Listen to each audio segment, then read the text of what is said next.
حضرت موسیٰ کلیم اللہ علیہ السلام جب کوہ طور پہاڑ پہ جاتے ہیں، ان کی والدہ پیچھے سے ہاتھ اٹھا کے دعا کرتی ہیں،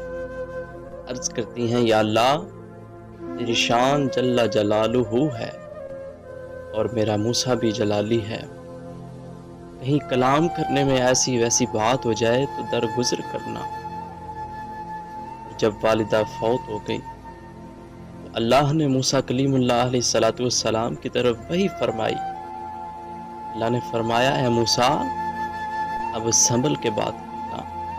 موسیٰ کلیم اللہ علیہ السلام نے عرض کیا اللہ تو بھی وہی خدا ہے، میں بھی وہی موسیٰ ہوں، اور یہ طور پہاڑ بھی وہی ہے، پھر آج کیا ہوا کہ احتیاط کا حکم ہو رہا ہے۔ اللہ نے فرمایا موسیٰ بے شک میں بھی وہی خدا ہوں، تو بھی وہی موسیٰ ہے، اور یہ طور پہاڑ بھی وہی ہے، سب کچھ وہی ہے، مگر جو جولی پھیلا کر دعا کرنے والی ماں تھی وہ آج